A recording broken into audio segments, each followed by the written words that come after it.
Namaste, everyone. Michele Granberg here. Welcome to Positive Energy, enlightening television for the evolving soul.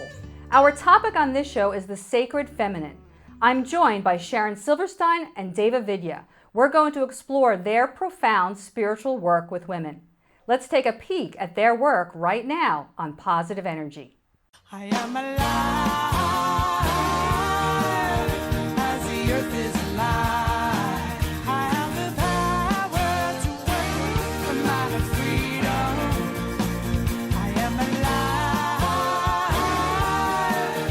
as the earth is alive. I have the wisdom to live as a free one. If we have the courage, we can be healers. Like the moon, we shall rise. If we have the courage, we can be healers. Like the sun, we shall rise. Like the sun, we shall rise. Like the sun, we shall rise. Like the sun, we shall rise. Like the sun. I am here with two beautiful women. Welcome to Positive Energy, Sharon and Deva. Right back at me. Thank you. Goddesses, all of us. Absolutely. So I'm excited to have you both here to talk about the sacred feminine, to talk about the work that you're doing in the world with women and others. So let's start. Just tell us a little bit about yourselves. Sharon, why don't you start? Tell us a little bit about yourself. Well, I am a singer-songwriter and also a sacred kirtan artist. So we sing sacred song in a call and response style. And I'm also a music teacher and full-time musician. So that's what I do. And also working with a variety of ages of people, you know, doing drum circle facilitation, and using that as a healing modality, as well as using my own music, original music, as a healing modality as well with people. I love it. Yeah. How fun is that? How absolutely awesome. I love my life. I know it.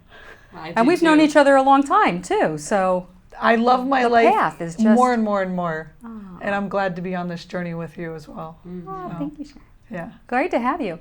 Deva, how about yourself? Just tell us a little bit about you. Sure. I'm a spiritual way shower. I actually use my own life experiences to help other people to journey through their life experiences, and I'm an energy healer.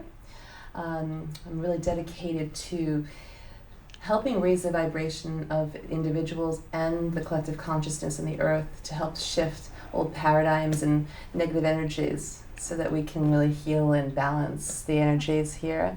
I also lead kirtan, I teach yoga, I'm a Reiki master, and I do other kinds of energy work, so like shamanic work, and I lead people in shamanic journeys, and I'm a spiritual, I like to call myself a mentor rather than a life coach. I feel like I mentor people with their lives, and I do a variety of things, and really bringing it all together in this way, the Sacred Feminine Retreats. There's a lot there, and we're gonna dive more deeply into some of those things that you do. But I just have to say, I love the term way shower. I don't know if you coined that, but it's just such a beautiful way of really expressing, one who shows the way, one who guides. So how did you come together? How did you meet? A little bit about that, and why did you decide that you had some synergy to work together to combine your energies, your work, and bring it to the world in the way that you are? Sure. Yeah. Well, back, I think it was 2013, I had a kirtan at a yoga studio, and Deva showed up. So Deva was one of the participants in the call and response, and that was the first time we met, and then we became Facebook friends and kind of communicated through there for a little while, and then she reached out to me, was it last year? Right. Last year in August, while I was recording my new CD, she reached out to me to facilitate the drum circle for the Way of the Sacred Feminine retreat in New Jersey. So I facilitated the drum circle, and also provided drumming for the shamanic journey, along with some live music for the yoga classes, and that's where we kind of met, and then rekindled the relationship to work together. Yeah. Our Loving energies that really comes resonated together. Yeah, Yeah. We really resonated together, and we found that we had so much in common, and we really had this passion to do this work together. Yeah. In the stars, kindred spirits. Yes. Yeah. Well, let's talk a little bit more about the work you're doing and the sacred feminine. I think it's important for those who aren't really familiar with that term to define it a little bit. I wanted to look to see, and on the internet it says it was coined in the 1970s, actually, when the feminist movement first began. Yeah. Isn't that interesting? Yeah, Right? that is interesting. When we first started to sort of want our own expression of the divine in a feminine way, and that's sort of my definition, is the feminine aspects or expressions of the divine or God. But what does it mean to you, the sacred feminine? What's important for us to know about the sacred feminine? Maybe Sure. David, we could start with you. Sure. Well, I think that you're absolutely right. It's funny because I think that the term can be defined by so many different people in so many different ways, and that's interesting about the 1970s. But I am with you. It's an aspect of our own divine self. So we have the divine masculine, we have the divine feminine, and the divine feminine is that place within us and within the collective consciousness that is the nurturing, the loving, the gentle mother energy that has innate wisdom and innate power, understanding of the nature and understanding of how to use the energies to bring us into our own wholeness. And so it's a very important time right now because that energy has been suppressed for so many years, so thousands of years. And right now it's starting to rise up. And we're really learning how to balance that energy with the male and the female within ourselves and within the collective consciousness. Oh, I love that. That's beautiful. Yeah. So we're seeing that in a larger sense, right? It's a shift that really is arising within us. So. So Sharon, what does it mean to you, the sacred feminine? For me, all the things that you obviously have already said, as well as connection. I think the most important thing to me is that connection to nature, and that connection to myself and nature, and therefore a connection to community and connection to each other as women. And to me, that's speaks the most. It's a larger archetype almost as well. So it's not just about men and women, right? We really say that this is the best in what we call femininity and feminine, but it's really men as well are also shifting towards that, developing the feminine aspect of them. Exactly. And becoming more balanced in that way.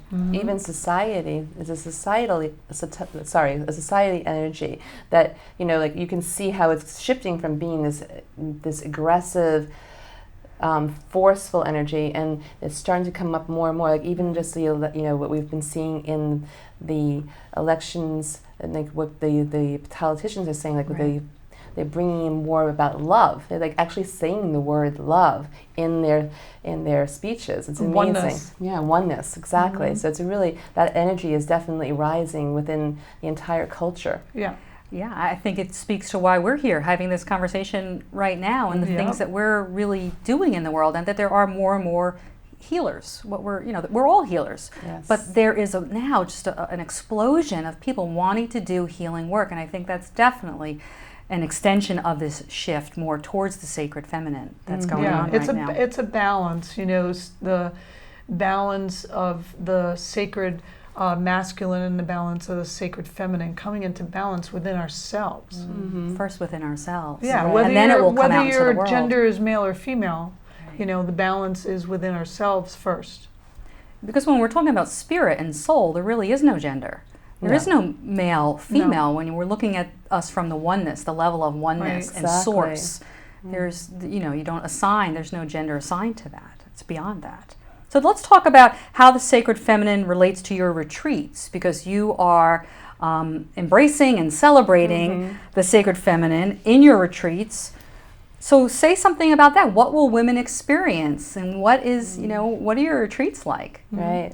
Well, I've had this calling, really, because I was really feeling like the divine feminine, that aspect of spirit was calling me to do this work.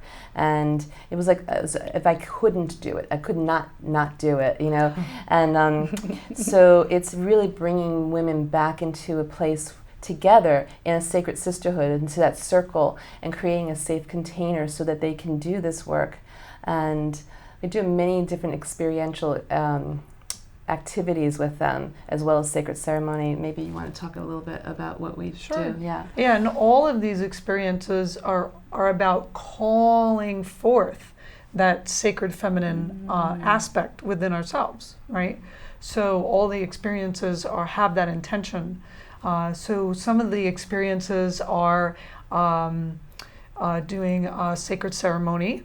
And did you want to speak a little bit about tell what us, sacred ceremony would look like? folks might not know what that, what does that look like, and what's the purpose of the sacred ceremony? Sure. Well, sacred ceremony can look like so many different things. It can just be you in your own room with a little altar and, you know, creating that connection with spirit, or being in a large group with thousands of people. So it can be so different. When we create the sacred ceremony at these retreats, we're bringing women together in the circle of sacred sisterhood. Sometimes we're around an open fire. Sometimes we are going to the edge of like a body of water, and using the elements of earth, air, fire, and water, and creating our intentions and our prayers and offering them to these elements so that they can bring that message to that divine spirit. And so we do it in many different ways, with singing and with drumming, and so we're uniting that energy that we have in the circle together with the song and with the drums and with the rattles, and raising that vibration so that they can really feel that intensity of like the spirit like amongst us. What else do we do? Yeah, so that's it's a little bit of earth-based spirituality is what that you're bringing into it, right? Sure. So Well, say more about that. We are the elements. You know, we are the earth, water, fire, air, and it space. is us. It's a reflection, both. And we also, if the venue permits, we have a sweat lodge, which is it's a Native American traditional ceremony, which is conducted by a woman on the grounds who is given the rights to do such ceremony. So we lay our prayers into the rocks, and then the rocks go into a fire, which a woman keeps our fire and builds our fire, and the stones are then kept in the fire with our intentions, and then moved into the sweat lodge where the women are in, and then the intentions are actually set into motion, so to speak, into the ethers with water on the rocks. So then it turns into, condensation, and out goes your prayers, and it's all very ceremonial and beautiful. And is there a tradition that the sweat lodge originates from, folks will know? It was originated mostly in Native American cultures, and all the things that Sharon was just explaining is they all have symbolism. So the sweat lodge is actually a symbol of a turtle. So there's the altar, and then there's the dome that you go in. It's like a cavern that's created, and it's all dark inside. And so it's going into the womb of the mother. And so you're actually going back into the womb. And when we place all our prayers and our intentions, there's these 4 rounds, and we're stripping ourselves of all of the things that no longer serve us, so that when we come out of the womb, we're rebirthed. It's really so is beautiful. that why you encourage the sweating, or create it in such a way that you do literally sweat? So that's purging, releasing, clearing the old, so that you can come through less toxic, more pure. The toxins in the body, toxins in the mind, in the emotions, and the spirit. So we're releasing everything, and then putting our intentions in for what we want to bring into our lives within that sweat lodge. Yeah, and we also do some hiking, meditative hiking, along with singing, and also silent hiking. We'll also do yoga every morning with live music, which I provide. Yes. And Deva leads the yoga sometimes. Sometimes I lead the yoga as well with sound. So I'm more of a sound-based yoga instructor. Yoga sound, yes.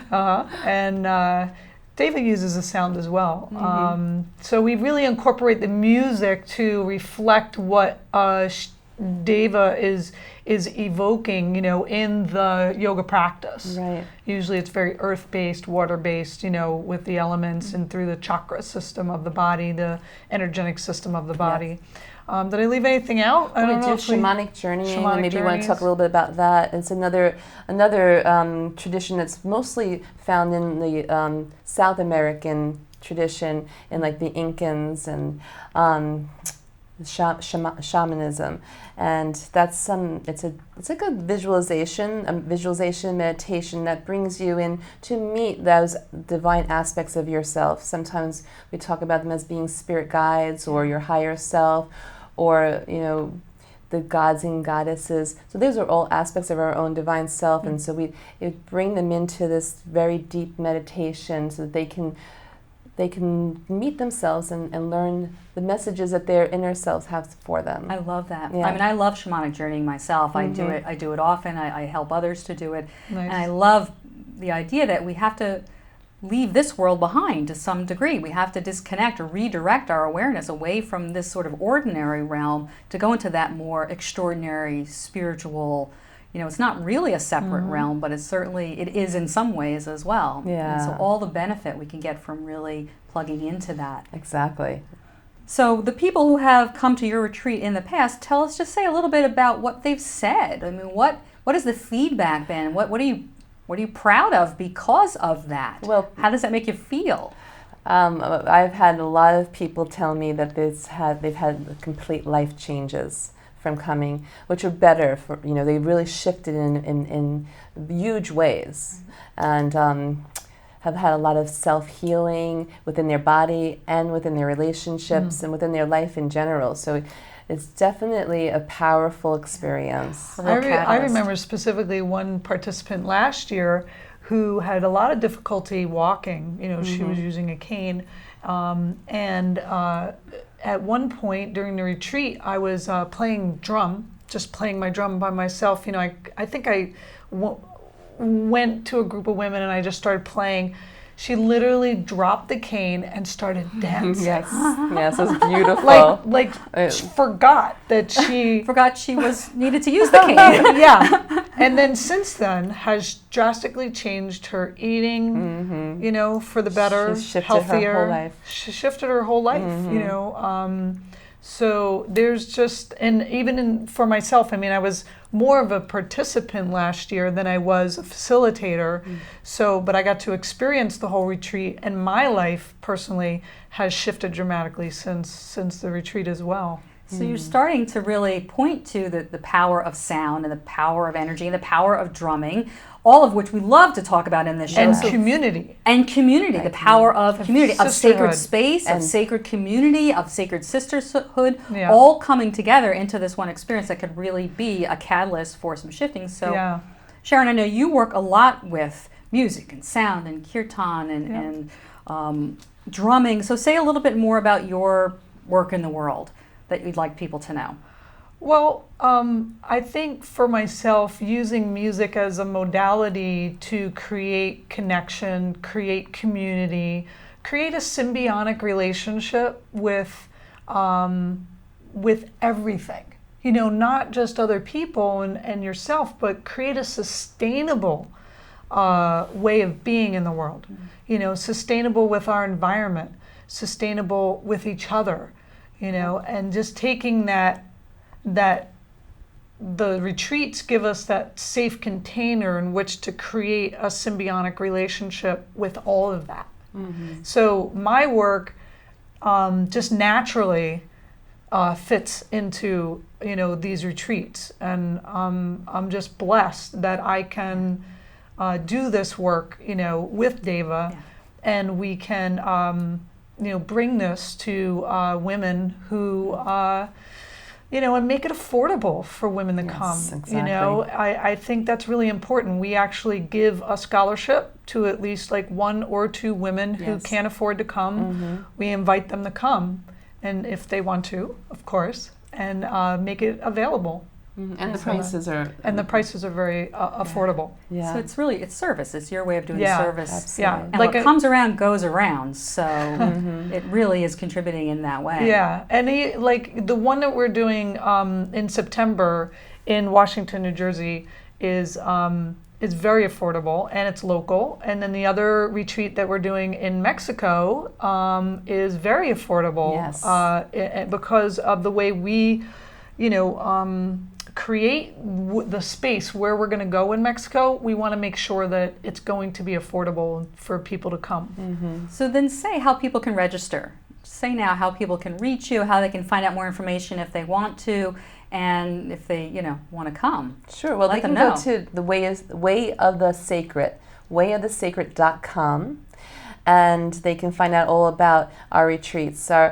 Our New Jersey retreat is actually sold out right now, and we're taking names for the waiting lists, but we're just starting to take names now and registrations for our Mexico retreat, which is January 1st to the 7th. I think it's the 3rd. I'm through sorry, the January 7th. 3rd to the 7th. Yes, Yeah, thank you. yeah. Oh, And perfect time to get away. Yeah. To And Mexico. get away from Yeah. the cold. And it's incredible. There's pristine, beautiful aqua blue beaches and waterfalls. We're going to be in an eco-friendly retreat center, so it's really congruent with All what we're organic talking about. food.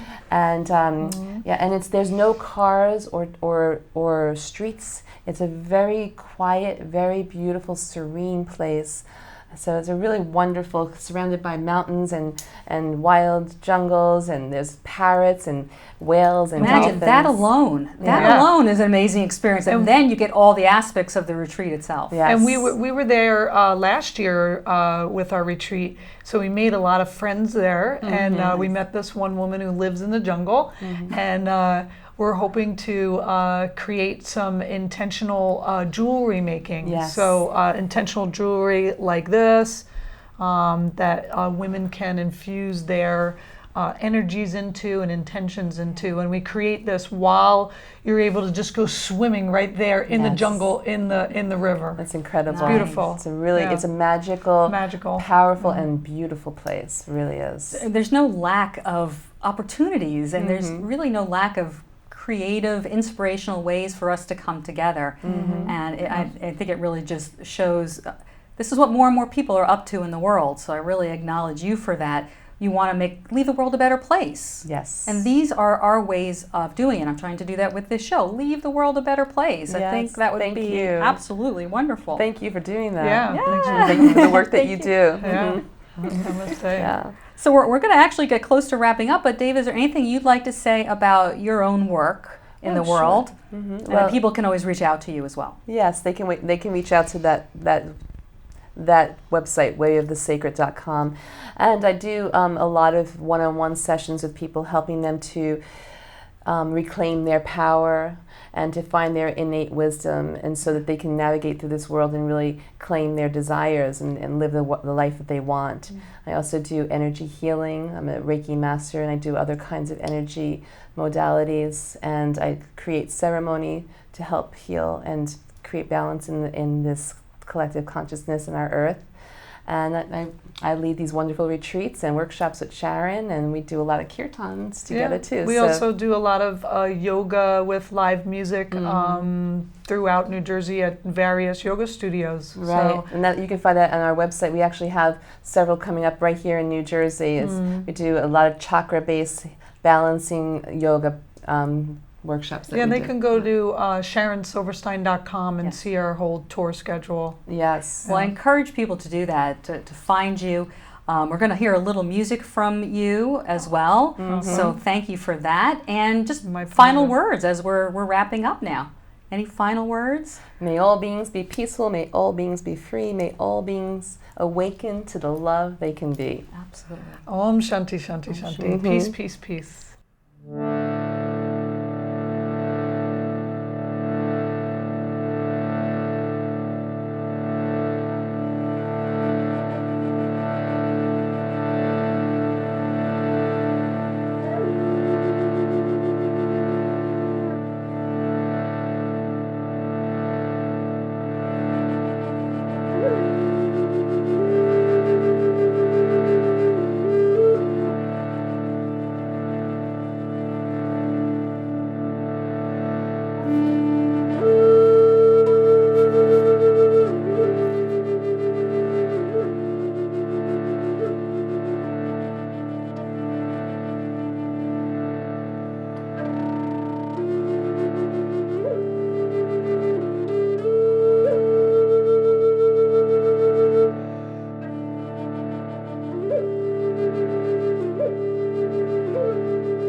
Wrapping up another enlightening show with a final reminder for all women out there.